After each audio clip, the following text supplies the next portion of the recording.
வணக்கம். கதிர்மணி பார்வைகள் உங்களை வரவேற்கின்றது. இன்றைய தொகுப்புகளை வழங்குவது PF இன்பன். முக்கிய பார்வைகள். தமிழக முன்னாள் முதலமைச்சர் மாண்புமிகு அமரர் முத்தமிழ் அறிஞர் டாக்டர் கலைஞர் மு. கருணாநிதி அவர்களின் 6ஆம் ஆண்டு நினைவு தினம் தங்கவயல் மாரிகுப்பம் 8வது எட்கர்ஸ் கிளை சார்பில் அனுசரிப்பு. தமிழக முன்னாள் முதலமைச்சரும் திராவிட முன்னேற்றக் கழகத்தினுடைய தலைவருமாக விளங்கிய முத்தமிழ் அறிஞர் டாக்டர் கலைஞர் மு. கருணாநிதி அவர்கள் கடந்த 1924ஆம் ஆண்டு திருவாரூர் திருக்குவளை கிராமத்தில் அஞ்சுகம்மாள் முத்துவேல் அவர்களுக்கு மகனாக பிறந்தார். தந்தை பெரியார், பேரறிஞர் அண்ணா அவர்களின் ஈர்ப்பால் ஈர்க்கப்பட்ட கலைஞர் மு. கருணாநிதி அவர்கள் தனது 14 வயதில் தமிழுக்காக இந்திய எதிர்ப்பு போராட்டத்தில் ஈடுபட்டதன் மூலம் சிறந்த தலைவராக விளங்கினார். அத்தகைய பெருமைக்குரிய திரு கலைஞர் மு. கருணாநிதி அவர்கள் மறைவுற்று 6 ஆண்டுகள் ஆனதை நினைவு கூறும் வகையில் மாரிகுப்பம் கில்பெர்ட்ஸ் 8வது எட்கர் கிளை சார்பில் அனுசரிக்கப்பட்டது. 6/8/2024 அன்று காலை கில்பெர்ட்ஸ் பகுதியில் அலங்கரிக்கப்பட்ட முன்னாள் முதல்வர் அமரர் கலைஞர் மு. கருணாநிதி அவர்களின் திருவுருவ சிலைக்கு வழக்கறிஞர் ப. மணிவண்ணன் அவர்கள் மாலை அணிவித்து அஞ்சலி உரை நிகழ்த்தினார். கழக முன்னோடி திரு மு. நித்யானந்தன் வரவேற்க எட்கர்ஸ் 8வது கிளை செயலாளரும் கழக முன்னோடியுமான திரு பி. சாரங்கபாணி தலைமையில் நடைபெற்ற இந்த இரங்கல் நிகழ்ச்சியில் கா. பெருமாள், ஒய். சந்திரன், மீட்பின்ஒலி சவுந்தரராஜ் மற்றும் ஸ்ரீதர்குமார், மகளிர் அமைப்பை சேர்ந்த சுஜாதா, உஷாதேவி, வாணி, ஈஸ்வரி, சாந்தி உட்பட சக கழக தோழர்கள் கலந்து கொண்டனர். அவை உங்கள் பார்வைக்கு.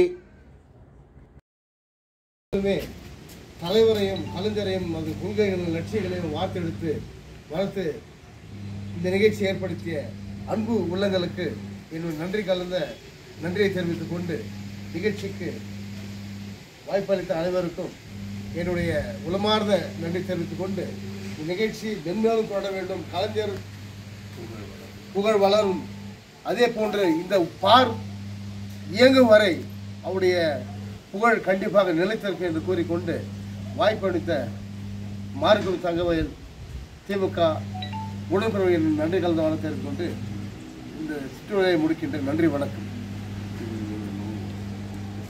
நாமெல்லாம் இந்த 6வது ஆண்டு நிறைவை ஒட்டி 2 நிமிடம் மௌன அஞ்சலி செலுத்த விழைக்கின்றேன்.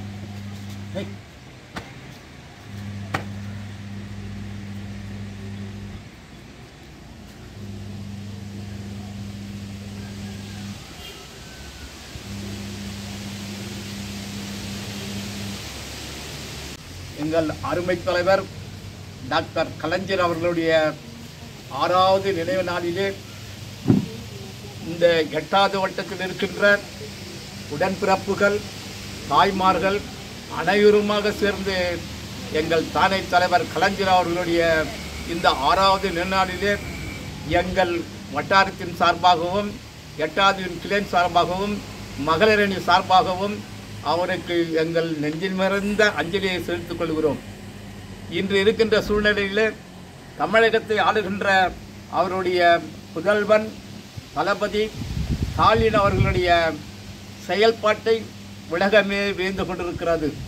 காரணம், அந்த அடிப்படையிலே வந்த மகன் என்பதற்காக அவர் அறிவிலே சிறந்து அவர் எண்ணங்களிலே கலர்ந்து வாழ்ந்து கொண்டிருக்க அவர் சிந்தனையிலெல்லாம் கருத்துக்களாகவும் செயலாகவும் செய்து கொண்டிருக்கின்ற அருமை தளபதி ஸ்டாலின் அவர்களுடைய எண்ணங்களை ஒவ்வொருவரும் எண்ணி பார்த்து சிந்தித்து அவர் செய்கின்ற செயல்கள் நம் மாநிலத்திற்கு இருக்கக்கூடாதா, இது போன்ற ஒரு முதலமைச்சர் நம் மாநிலத்தில் இருக்கக்கூடாதா என்கின்ற எண்ணங்கள் இந்த இந்தியாவிலே ஏற்பட்டிருக்கிறது. காரணம், அவர் கலைஞரின் மகன் என்பதற்காக அவர் சிந்தனையிலே இருந்து செயல்படியும் கொடுத்து கொண்டிருப்பதற்காகவும் இன்று உலக புகழ் பெறுகின்ற வகையிலே ஆட்சியினை செய்து கொண்டிருக்கிறார்.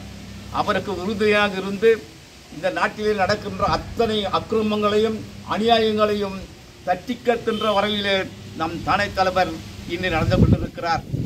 மத அரசியல், ஜாதி அரசியல், சனாதனம் போன்ற இக்கட்டான சூழ்நிலையிலே இந்த பிஜேபி அரசாங்கம் இன்று நாட்டை பிளந்து கொண்டு மதத்தின் பெயரால் பிரித்து கொண்டு ஆட்சியை அறிந்து கொண்டிருக்கிறார்கள். இது மிக சிறப்பில் இதற்கு ஒரு முடிவு வரும் என்பதை இங்கு வங்காளதேசம் காட்டியிருக்கிறது.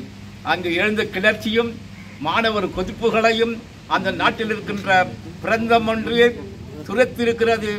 அது இந்தியாவை நோக்கி வந்து கொண்டிருக்கிறது என்பதை கூறி எங்கள் அனைவரின் சார்பாகவும் மறைந்த 6ஆம் ஆண்டு நினைவில் இருக்கின்ற அருமைத் தலைவர் கலைஞர் அவர்களுக்கு எங்களுடைய இதயபூர்வ அஞ்சலி செலுத்தி விடைபெறுகிறேன். தமிழர் உள்ளமெல்லாம் நிறைந்து வாழ்கின்ற நம்முடைய தானை தலைவர் டாக்டர் கலைஞருடைய 6ஆம் ஆண்டு நினைவு அஞ்சலிக்கு நிலத்திலே உதவி தந்திருக்கிற உங்கள் அனைவருக்கு என்னுடைய வணக்கத்தை தெரிவித்துக் கொள்கின்றேன். இங்கு பேசியவர்கள் அத்தனை பேரும் கலைஞருடைய புகழை, அவருடைய கொள்கைகள், அவர் காட்டிய பன்முகத்தன்மையை எடுத்துரைத்திருக்கிறார்கள். பேரறிஞர் அண்ணா அவருக்கு அருமை தம்பியாக, தந்தை பெரியாருக்கு பிள்ளையாக இந்த இயக்கத்தை வளர்த்து கட்டி காத்து உழைப்பு யாராலும் ஈடு செய்ய முடியாது. அந்த உழைப்புக்கு ஏற்ற பயனை தருகின்ற வகையில் இன்று உலகத்தில் வாழுகின்ற தமிழரெல்லாம் அவர் நெஞ்சமெல்லாம் உயர்ந்து வாழ்கின்ற இன்று அவரை போற்றி வணங்குகின்ற அவருடைய பன்முறைத்தன்மை, அவர் எதையை விட்டதில்லை. எழுத்து உலகமானாலும் சரி, நிறைய உலகமானாலும் சரி, பாடலானாலும் சரி, எழுதுகின்ற கதை வசனத்திலிருந்து அத்தனைக்கும் புகழப்பெற்று ஒரு சிறந்த ஒரு மனிதனாக, போற்றுகின்ற மனிதனாக, வாழுகின்ற மனிதனாக என்று வாழ்ந்து கொண்டிருக்கின்றார். அப்படிப்பட்ட உத்தமருக்கு இன்றைய 6ஆம் ஆண்டு நினைவஞ்சலியை பகிர்ந்தெல்லாம் அவருக்கு அஞ்சலி செலுத்திக் கொண்டிருந்தோம்.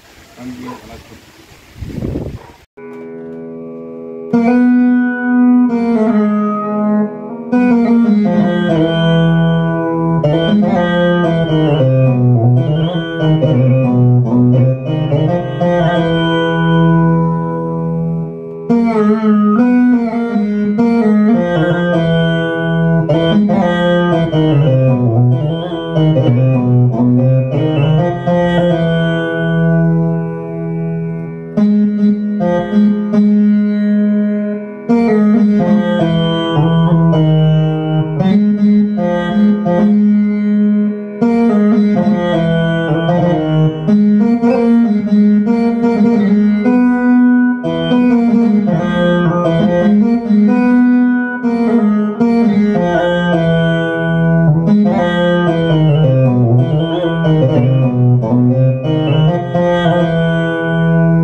திமுக உடன்பிறப்புகளே, நம்முடைய தானை தலைவர் கலைஞர் அவர்களின் 6ஆம் ஆண்டு நினைவு நாளிலே அவருக்கு அஞ்சலி செலுத்துகின்ற வகையிலே இந்த சிறப்பான நிகழ்ச்சியில் கலந்து கொண்டு வரவேற்புரையாற்றிய உடன்பிறப்பு நித்யா அவர்களுக்கும், சிறப்புரையாற்றிய வழக்கறிஞர் மதிவாணன் அவர்களுக்கும், அருமை சகோதரர் பெருமாள் அவர்களுக்கும், அருமை அண்ணர் பொன் சாரங்கபாணி அவர்களுக்கும், வந்திருக்கின்ற மகளிர் அணியினருக்கும், இங்கு கூடியிருக்கின்ற அனைவருக்கும் இந்த நன்னாளிலே, கலைஞரின் நினைவு நாளிலே உங்கள் அனைவருக்கும் நன்றி கூறி இந்த நிகழ்ச்சியை நிறைவுபடுத்துகின்றோம். நன்றி, வணக்கம்.